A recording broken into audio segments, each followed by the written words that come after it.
बस एक उसूल अपनी जिंदगी में याद रखिए, जिंदगी अगर उसूलों की बुनियाद पे गुजारी जाए, उसूल का मतलब क्या है कि मैंने दोस्तियां किस मेयार पे बनानी है, मैंने दुश्मनियां किस मेयार पे बनानी है। मसलन एक मुल्क में अपना दुश्मन समझूं, मसलन पाकिस्तान इंडिया को अपना दुश्मन मानता है, इंडिया पाकिस्तान को अपना दुश्मन मानता है, ईरान मसलन इसराइल को अपना दुश्मन मानता है, इसराइल ईरान को अपना दुश्मन मानता है। दुबई वालों ने कहा नहीं हमारा दोस्त है, ओमान ने कहा नहीं हमारा दोस्त है। अब सवाल यह है कि एक मुसलमान दोस्ती कर रहा है, दूसरा मुसलमान दुश्मनी कर रहा है। फिर निचली सतह पे आ जाए, आपका मोहल्ला है, आपका एक भाई एक बंदे से बात करता है, दूसरा भाई कहता नहीं मेरी इससे नहीं बनती, मैं बात नहीं करूंगा। रिश्तेदारों में आ जाए, यही चीजें पाई जाती हैं। एक ही घर के 4 अफराद हैं, 2 अफराद एक बंदे से बात करते हैं, 2 बात नहीं करते। सवाल यह है मेरी नाराजगी का मेयार क्या है, मेरी दोस्ती का मेयार क्या है, मेरी मोहब्बत का मेयार क्या है, मेरी नफरत का मेयार क्या है। अब आइए मुआशरे में क्या कहते हैं कि इमाम जमाना के ज़हूर से दज्जाल आएगा। दज्जाल का मतलब क्या? एक आंख वाला। इसमें मैंने कई मजालिस पढ़ी, एक आंख का मतलब क्या है? जिंदगी का मेयार, ये बंदा जो जिंदगी गुजारेगा ये किसकी आंख से दुनिया को देखकर फैसले करेगा? क्या हुज्जत खुदा की आंख से देखेगा, अल्लाह की आंख से देखेगा, ऐनुल्लाह से देखेगा, या ऐन दज्जाल से देखेगा? अगर जिंदगी दज्जाल की दूरबीन को देख के गुजारनी है तो वो जिंदगी कुफ्र और तागूत की जिंदगी है। अगर जिंदगी इलाही आंख को देख के गुजारनी है वो जिंदगी नूरानी जिंदगी है। अब दज्जाल की जिंदगी क्या है? सेल्फिशनेस का तसव्वुर, मफाद का तसव्वुर, मेरा फायदा। कॉन्ट्रैक्ट की बुनियाद क्या होनी चाहिए? मफादात। आज जंग क्या है? पाकिस्तान मफादात की जंग है। इंटरनल मफाद, एक्सटर्नल मफाद। फॉरेन पॉलिसी किस बुनियाद पे बनाई जाए? कहा जाता है मफाद की बुनियाद पे बनाई जाएगी। कौन मुल्क हमें पैसा ज्यादा देगा, कौन असलहा ज्यादा देगा, मफाद की बुनियाद पे। दोस्तियां मफाद की बुनियाद पे। अब एक बंदे से मैं दोस्ती कर रहा हूं, ये नहीं देखा जाएगा बंदा शराबी है, जानी है, झूठा है, दुश्मन अहले बैत है, सेक्युलर है, लिबरल है, किस मेयार का? नहीं, बंदा पैसे वाला है, दोस्ती करूंगा तो माल मिलेगा, दोस्ती करूंगा तो क्या होगा? कॉन्ट्रैक्ट ज्यादा बनेंगे, दोस्ती करूंगा तो फायदे होंगे, माशरे में चलूंगा तो ये मुझे सपोर्ट करेगा। मतलब दोस्ती का मेयार क्या बना? ये वही दज्जाली आंख है कि मैं दोस्तियों का मेयार, बेटियों के रिश्तों का मेयार, बेटों की शादियों का मेयार, मेरे जिंदगी में सिलेक्शन का मेयार, मेरी जिंदगी में चुनाव का मेयार, मेरी जिंदगी में इलेक्शन का मेयार क्या बना? ये वो आंख है कि तू किस बुनियाद पे चीजों को चुनता है। अगर दज्जाली आंख रखता है तो वो सेल्फिशनेस का तसव्वुर है, वो मफाद परस्ती का तसव्वुर है। अब मैंने अपने मुल्क को बचाना है और उस मुल्क को बचाने के लिए अगर 10 मुल्कों को तबाह करना पड़े तो मैं कर दूंगा। ये वही दज्जाली आंख है। अगर पूरा अफगानिस्तान भी तबाह होता है तो हो जाए, क्योंकि मैंने अपने मुल्क को बचाना है। इराक तबाह होता है तो हो जाए, मैंने अपने मुल्क को बचाना है। यही सेल्फिशनेस का तसव्वुर कि इसराइल कहे कि अगर 2 मिलियन गजा में रहने वाले मुसलमान मरते हैं तो मर जाएं, क्योंकि इसने मेरा मारा है और मैं एक के बदले में 100 मारूंगा। ये मफाद का तसव्वुर है। लेकिन इस्लाम का तसव्वुर क्या है? जब जंग करो तो मेयार रखा करो, जब जंग करो तो उसूल रखा करो। फरमाया भागे हुए को कभी पीछे से वार न किया करो, किसी की बस्तियों को उजाड़ा न करो, किसी की खेतों को उजाड़ा न करो। इस्लाम ने एक मेयार बना दिए। लेकिन आज दुनिया में कोई मेयार नहीं है। मेयार यह है कि मेरी बका अगर है तो पूरी दुनिया को तबाह करना है तो कर दो। मेरा घर बच जाए लेकिन 10 घरों को आग लगती है तो आग लग जाए। वही गेम जो पॉलिटिकल पार्टीज कराची में या पूरे पाकिस्तान में खेलती हैं। कभी नेशनलिज्म का पत्ता, कभी लिसानियत का पत्ता खेला जाता है। मतलब हम बच जाएं, हमारा वोट बैंक बन जाए, हमारी वैल्यू बढ़ जाए। और उस वैल्यू को बढ़ाने के लिए अगर मैंने 10 लोग मरवाने भी हैं तो ये बाज औकात अपने बंदे भी मरवा देते हैं। मजलूम बनने के लिए अपने बंदे मरवा देते हैं ताकि मुआशरे में हमारी क्या बने? वैल्यू बने। ये वही सेल्फिशनेस का तसव्वुर है। लेकिन हुसैन ने करबला में सर कटा दिया, अपने मफाद के लिए नहीं, दीन खुदा के लिए। ज़ैनब ने चादर कुर्बान कर दी अपने मफाद के। अपना नुकसान है ना, फायदा तो नहीं हो रहा। किसके लिए? दीन खुदा के लिए। क्योंकि वो किस आंख से देख रहे थे? अल्लाह की आंख से देख रहे थे। वो निजाम इलाही की बुनियाद पे देख रहे थे। सल अपना असद जो है सीरिया का प्रेसिडेंट जो है, उसको ऑफर दी गई बाकायदा कि जाओ ईरान को पैगाम दो कि अगर ये इसराइल को तस्लीम कर दें तो हम पूरे खित्ते का किंग बनाएंगे, जिस तरह शाह ईरान पूरे मिडिल ईस्ट के किंग था। आप जितनी भी उस जमाने में सियासतदानों की शादियां देखेंगे, शाह ईरान की शादी मिस्र से, उस वक्त भुट्टो फैमिली में ईरान से, यानी हर बंदा ये चाहता था या अपनी बेटी दें या वहां से किसी को लें, क्योंकि जिस तरह आज सऊदी अरब है, हर बंदा किंग खानदान से कुछ चीज लेना चाहता है, अबू धाबी से रिश्ते करना चाहता है, क्योंकि मिडिल ईस्ट को तकसीम किया जाता है कि ये पावर इस मुल्क को दिया जाएगा, का पूरा पावर आपको देंगे, पूरे खित्ते में आपकी ताकत होगी, आपका मजहब, आपका फिरका हावी हो जाएगा। जिस तरह एक फिरके को पूरी फैसिलिटीज दी गई, वो फिरका बढ़ता गया, हालांकि कम तादाद में थे, लेकिन आप देखें कई मुल्कों में उस फिरके को बढ़ाया गया, फैसिलिटेट किया गया, तो आपको भी करेंगे, पर शर्त यह है कि आप हमें मान जाओ। कभी आपका क्या जाता है, वो तो शिया है नहीं, उनकी आपसे बनती नहीं, आप उसे हमें मान लो, पूरे खित्ते में आपको पूरा पावर दिया जाएगा। लेकिन उन्होंने कहा नहीं, अगर हमारे मुल्क पे मसाइल आते हैं आ जाए, हम हुसैनी हैं, कम हम उसूलों पे कॉम्प्रोमाइज नहीं करेंगे।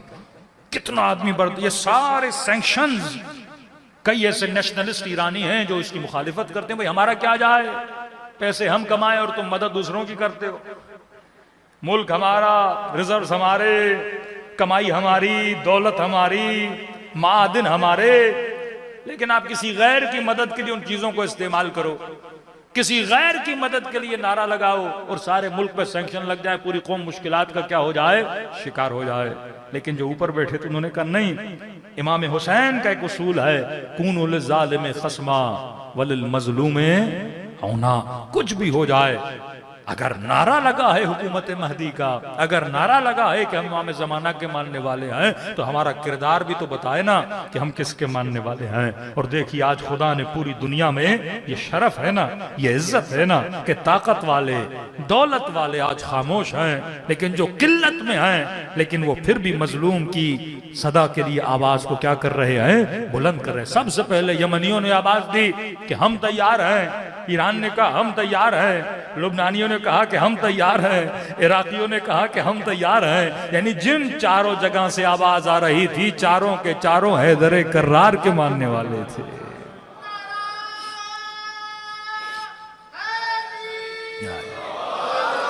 यही वो दर से करबला है कि देखो तुम जिंदा कौमों में से गिने जाते हो, ये जिंदगी की निशानी है, ये वो इज्जत है जो खुदा ने आप लोगों को अता की है, कि तुम हो जो निशानी बेदारी हो, तुम लोग हो जो आज भी, यानी आज पूरी उम्मत मुस्लिमा में अगर किसी पे जुल्म हो, वो उम्मीद किससे रखता है, अमीरुल मोमिनीन के मानने वालों से रखता है, कि वाकयान अगर कोई आएगा हमारी मदद के लिए, ये आएगा।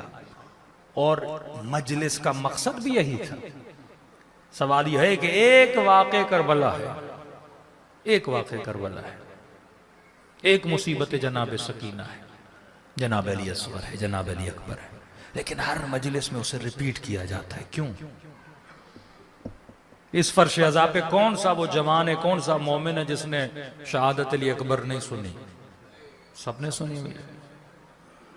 कौन सा वो मोमिन और मोमिना है जिसने जनाब सकीना की मजलूमियत नहीं सुनी? सबको पता है। बार बार क्यों बताया जाता है? ताकि सोए हुए दिल को फिर क्या किया जाए, बेदार किया जाए। मजलिस हुसैन कभी भी आपके दिलों को पत्थर बनने नहीं देती।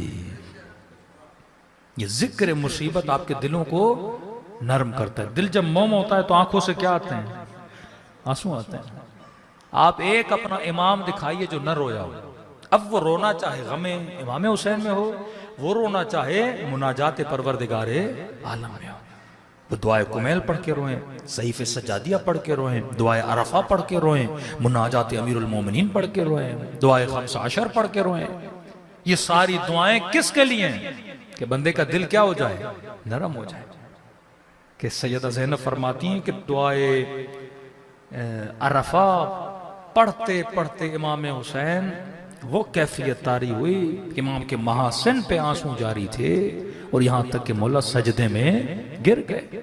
और फरमाया जब सजदे से सर उठाया तो जिस मिट्टी पे सजदा किया था वो पूरी मिट्टी आका के आंसुओं से गीली हो चुकी थी। यही कैफियत इमाम ज़ैनुल आबिदीन की। यही कैफियत जनाब कुमैल बताते अमीरुल मोमिनीन की कि पूरी रात कुएं में सर डाल के अली मुनाजात अमीरुल मोमिनीन पढ़ते थे, मौलाई या मौलाई कैफा अदऊक वाना अना। किसको? अली मौला कर रहा है अपने परवरदिगार आलम। तो फरमाया दिलों को कभी सख्त होने नहीं देना। नमाज की कैफियत बताए मोमिन, अगर नमाज पढ़ो तो कोशिश करो रिक्कत भरी आवाज में पढ़ो, ताकि तेरी आंखों से आंसू जारी। अल्लाह ये चाहता है कि ये दिल कभी पत्थर न बने। दिल जब नर्म होता है तो फिर मजलूम की आवाज के लिए सदा बुलंद करता है। लेकिन जिस माशरे के दिल पत्थर हो जाए, एक वक्त था पाकिस्तान में कराची में डेली 8-9 लाशें गिरी करती थी, तो कोई लाहौर का बंदा, कोई पेशावर का बंदा, कोई फैसलाबाद का सुनता था 9 लोग मर गए तो वो परेशान हो जाते थे। लेकिन कराची वाले को बताया जाता था 9 मर गए, कहते अच्छा 9 मरे, हमने सोचा आज 17 मरेंगे। कभी बम ब्लास्ट होता था, 20 मर गए, फिर 40 मर गए, फिर 200 मर गए। तो खबर सुन सुन के दिल क्या हो चुके थे? सुन हो चुके थे। अब परवाह नहीं, 200 मरे मर गए। ईद मिलादुन नबी पे 100 से ज्यादा लोग मर गए, जूं की तू तक नहीं हुई पाकिस्तानियों को। दिल क्या हो चुके हैं? पत्थर हो चुके हैं। इटली या फ्रांस में एक जवान को पुलिस ने मार दिया, एक जवान को। पूरे मुल्क में हम हंगामे हो गए कि पुलिस ने गलती से एक जवान को मारा है। यहां लोगों की निगाहों के सामने लोग मार दिए जाते हैं, मुर्दा हो चुके हैं। ये मुआशरा अफसोस से जिस माशरे में हम रह रहे हैं, एक मुर्दा मुआशरा है। लोग मर जाएं परवाह नहीं, इज्जतें लुट जाएं परवाह नहीं। ये जिंदा दिल बंदा हुसैनी होता है। कितने लोग हैं जो जुल्म सुन के रातों को रोएं, कितने लोग हैं जो मजलूम की आवाज सुन के रोएं। ये रोना बताता है कि बंदा क्या है?